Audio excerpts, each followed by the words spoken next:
There is a question we have all asked. Are we alone in this universe? Well, despite our ever-increasing technology and knowledge, we do not have a definitive answer to that question. Now, there are two very strong and popular signs of believed alien life, and that is the WOW signal and the Black Knight, but I have already mentioned those in previous videos, so here are 5 of what people say prove or strongly suggest that we humans are not alone.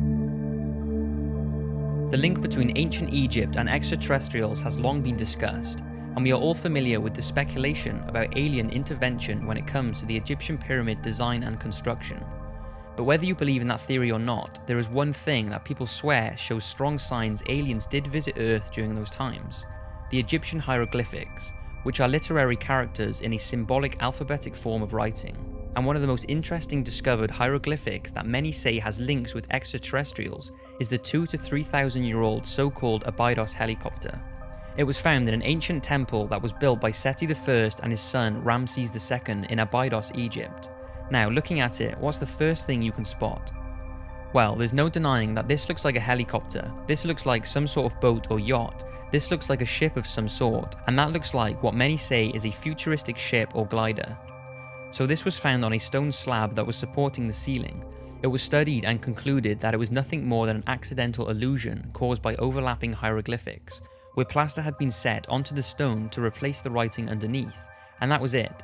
It was sort of left and not talked about again, but there are a few researchers who say there is much more to this. They concluded that if the Egyptians wanted to overlap any existing writing, they would simply replace the limestone. It's believed the hieroglyphics would have been engraved on the ground and then elevated up into position, so if a change needed to be done, researchers say they could have just replaced the block and wouldn't have to replaster it. Then there are those who do not believe it has anything to do with ancient technology.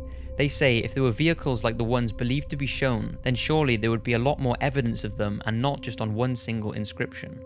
So what do you think of these mysterious hieroglyphics? Is it proof aliens came down during the ancient Egyptian years, or is it nothing more than a coincidence? Astronauts. It's always fascinating when an astronaut argues the existence of aliens, because if anyone has more of a chance of seeing an extraterrestrial, it's going to be astronauts who venture into space. Now, the rumour is that if an astronaut witnesses a UFO or an extraterrestrial being, they cannot report this to the press. But that hasn't stopped them, because over the years, many astronauts have told of encounters with aliens.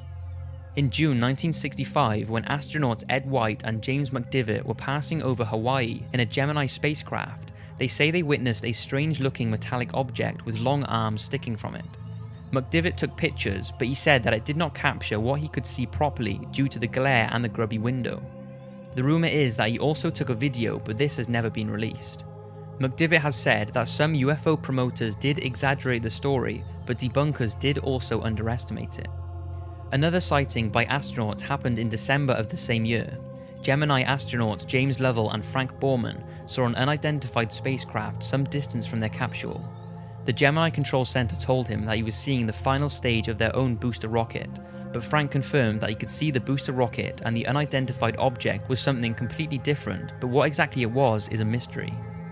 Now, whether you believe Buzz Aldrin and Neil Armstrong's moon landing was a hoax or not, they both apparently reported that aliens have a base on the moon and were told to get off and stay off.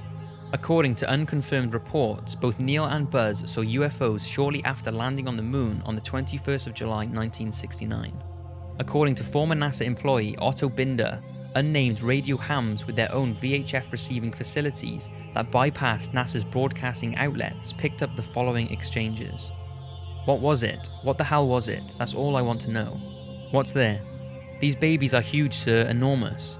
Oh my god, you wouldn't believe it. I'm telling you, there are other spacecraft out there, lined up on the far side of the crater edge. They're on the moon watching us.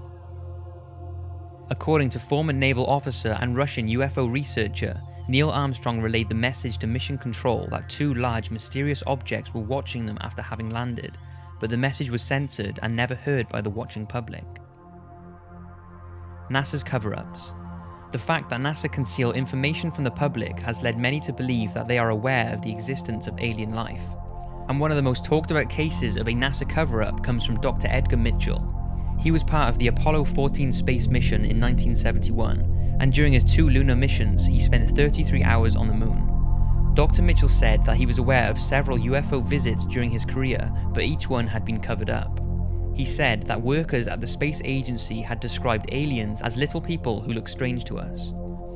Dr. Mitchell stated that their technology is far more sophisticated than ours, and if they were hostile, we would be gone by now. He is also told that the believed Roswell alien crash of 1947 was real, and the reason it was covered up was because the US did not want the Soviet to know of the craft's technology, and they did not know if the apparent alien being was hostile or not.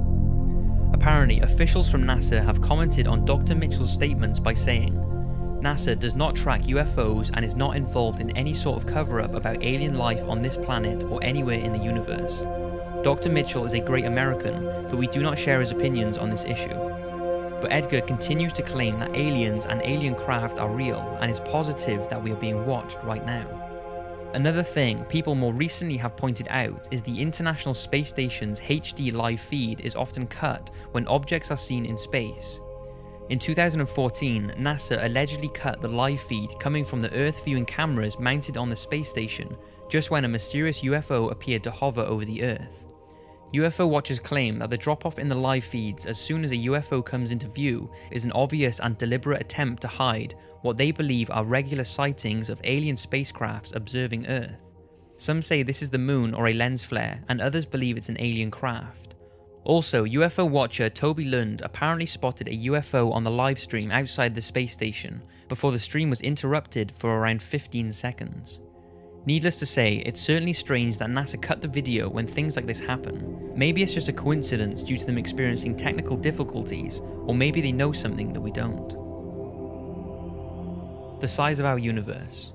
Now, even those who do not believe in the UFO or alien photos and videos going around, there are many that say, due to the sheer magnitude of the universe, it's impossible for there not to be another life form. To understand why people say alien life must be out there, you must first realize how big the universe is. It's believed that the diameter of the observable universe is around 28 billion parsecs, which is around 93 billion light years.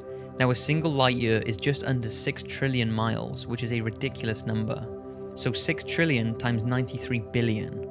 And don't forget, that is just what we can observe. And it's not that we don't have the technology to observe any further, it's just that light from other objects hasn't had enough time to reach Earth since the beginning of the cosmological expansion. And with all that, astronomers at the University of Auckland have said that it's believed there are around 50 sextillion planets in the observable universe. Now I will leave you to decide whether you think that only one out of those 50 sextillion planets can harbour any form of life. Some believe that civilizations are currently existing on Earth-like planets right alongside us, and others believe we could even be the bacterias of another life form. Add all of that with the possibility of infinite or multi-dimensions and you take things to a whole nother level. Whether you believe in any of those theories or not, there is absolutely no denying that the universe is incredible and has left us with many unanswered questions. The Men in Black. Now, although this sort of ties in with the thought that NASA are covering things up, the Men in Black deserve a talk on their own. The Men in Black are thought to be government agents who harass or threaten UFO and alien witnesses to keep them quiet about what they have seen. Over the years, there have been many myths flying around about them, and whether they exist or not is still a mystery. But if they do, then many say it proves that there is something out there that the government do not want us to know about. Now, whether their existence can be confirmed, there are tons of reports of people believing they have had encounters with them, like the one told by Dr. Herbert Hopkins, a respected family physician from Old Orchard Beach, Maine, who was studying a UFO case in September 1976, when the phone rang and a man identified himself as a representative of a New Jersey UFO organization. The man asked him if he could come to the doctor's house to talk to him about the UFO case. He said that he could come around, and after the call ended, Herbert got up from his chair to turn on the lights, and the man was already in his house walking up the stairs. Hopkins was so shocked at how he was in the house without knocking in such a short amount of time, and was even more shocked at the man's strange appearance. He said in an interview he wore a neatly tailored black suit, black shoes, black socks, a white shirt with black tie, and a black hat. He also told reporters that the man was as bald as an egg, and had no eyebrows or eyelashes. Herbert said he could tell the man was wearing lipstick, as when he wiped his mouth with the back of his glove, his lips were smeared and there was red lipstick on his glove. His voice was apparently passive, as if it was a machine, and they began talking about the UFO case when this strange man ordered Herbert to destroy all the evidence he had gathered about the case. He apparently got to his feet and said very slowly, "My energy is running low, must go now, goodbye," before steadily walking down the stairs and disappearing. Dr. Hopkins was left terrified and has no idea what happened that night.